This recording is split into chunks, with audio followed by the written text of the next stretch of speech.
will discuss about important landforms. Let's see which are the landforms. Here what you see? You see a mountain. Mountains are the higher lands. And you see a plateaus. Plateaus are not so higher as mountain, but they are higher than plains or lower areas. They are flat lands and they are also known as tablelands. We are living in a tableland, which is that Chota Nagpur plateau. And the next important landform is that hills. What do you see? Here hills are not so higher as mountains, but they are higher lands. You see tea gardens are growing in hilly areas.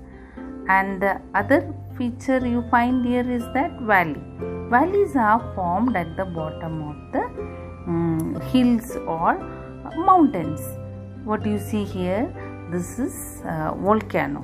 You see some places volcanic eruption take place, and later on these volcanoes, these erupted volcano can change into a mountain.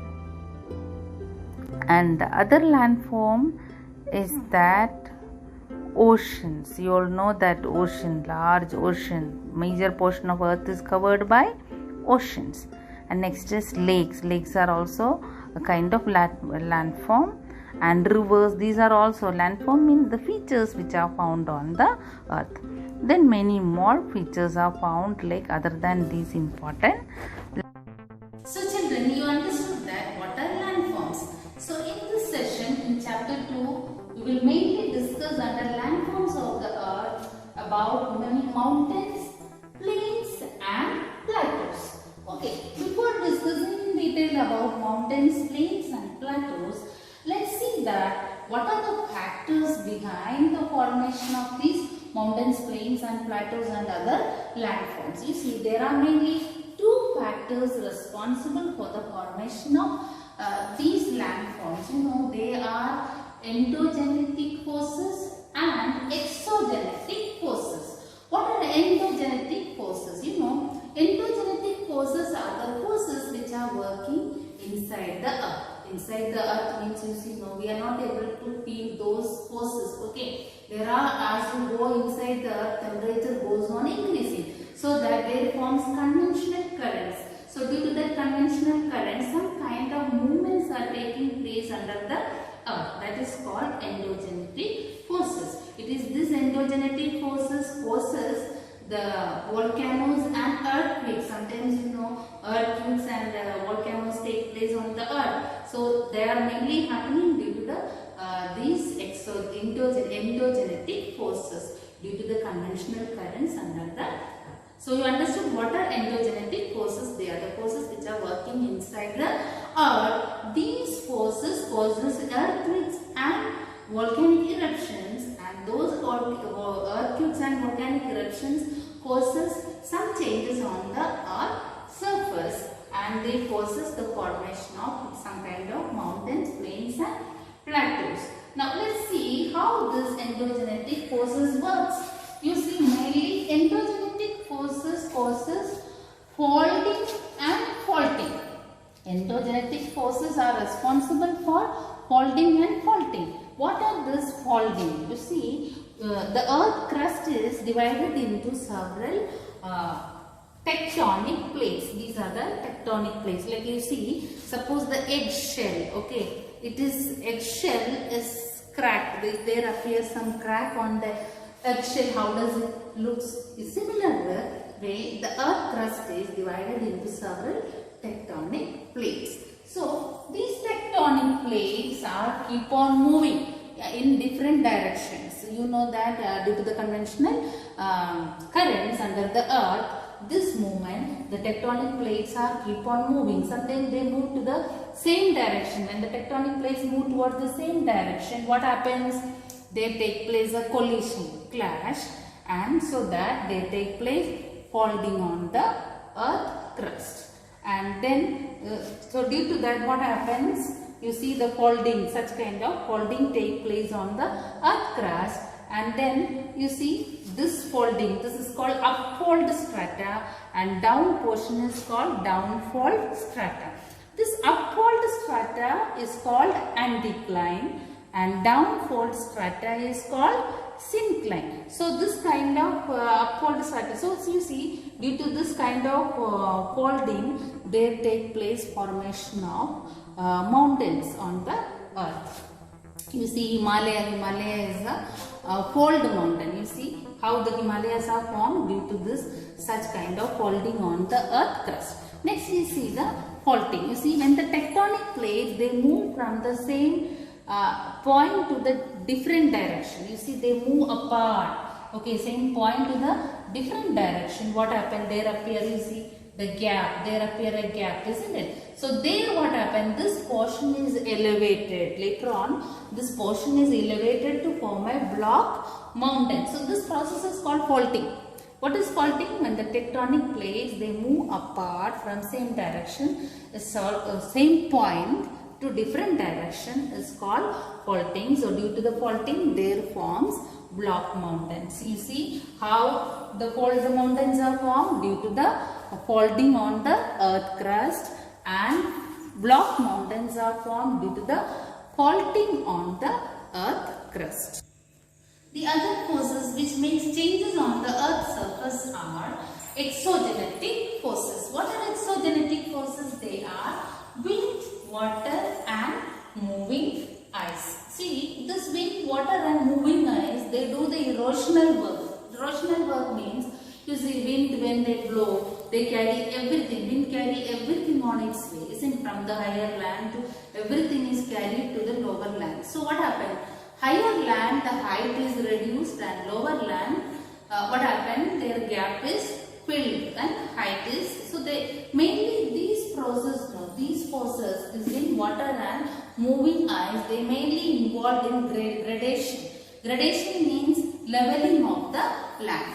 So they are always trying to level up the land. So the height is increased, then slowly wind, water and moving ice and all, they carry everything on its way. So the height of the land is slowly reduced, and they deposit that into the lower areas to fill up the gap and also leveling the land.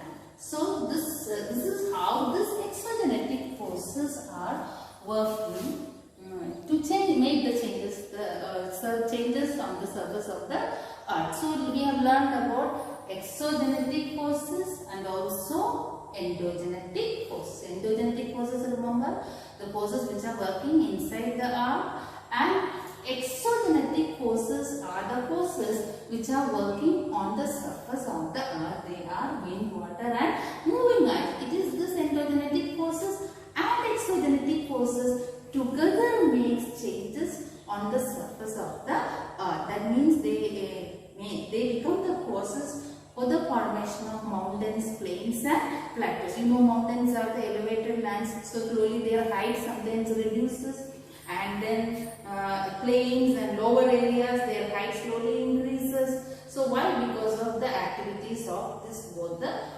forces. Next we discuss about mountains.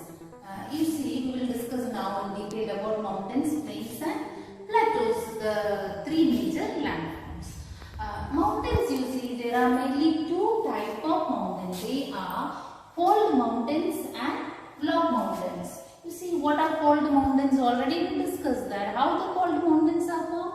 They are formed mainly due to the faulting of the earth crust. See, there are mainly two types of fold mountains are formed.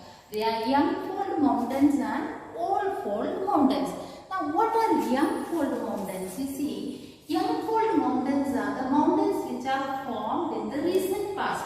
Recent past doesn't mean that they are formed some years ago, many millions of years ago. They are formed, but compared to the old mountains, old fold mountains, they are formed much later. So the mountains which are formed, the fold mountains which are formed in the recent past are called what? Young fold mountains. Do you know the example of young fold mountain? That is Himalayas in India, the greater Himalayas in India. India is one of the young fold mountain which is formed in the recent past. You know that most of the time the earthquake take place near the region of Himalayas. You know, Nepal, a major earthquake took place, and recently the earthquake took even some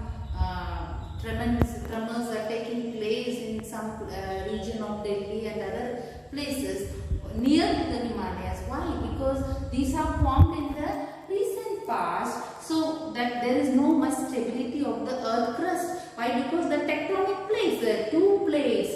One is the Indian plate and the other one is the Tibetan plate. The tectonic plates are named. These two plates, Indian plate is going on colliding and sliding, going on sliding under the Tibetan plate. As it goes under and clash, what happens?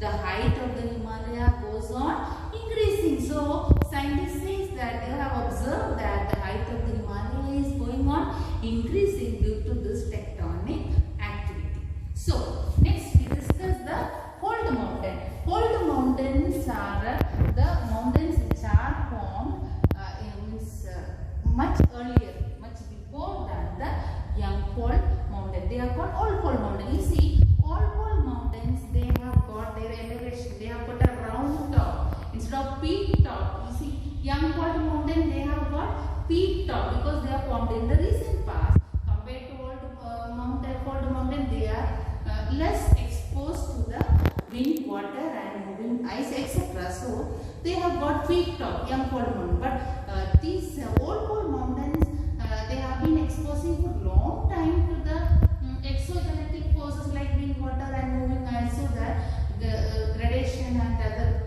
erosional process and all what happened, their height goes on decreasing. So they have got a rounded top and no snow-capped mountain. But Himalayas are snow-capped mountain. Why? Because they have got a height is they have got a such kind of height. So snow-capped mountain, and here old fold mountains have got round top and they are not snow-fed. And so example of old fold mountain in India is that Aravallis. You know, must have heard about Aravalli mountain, isn't it? So this Aravalli mountain is the old fold mountain in India. There are number of young fold and old fold mountains in the world that is mentioned in the textbook. And next we see that block mountains. You know, we learned that how the block mountains are formed. Block mountains are mainly formed due to the activity of faulting. We discussed this now. What is faulting? So due to the faulting, block mountains are formed. And you see how the block mountains are formed?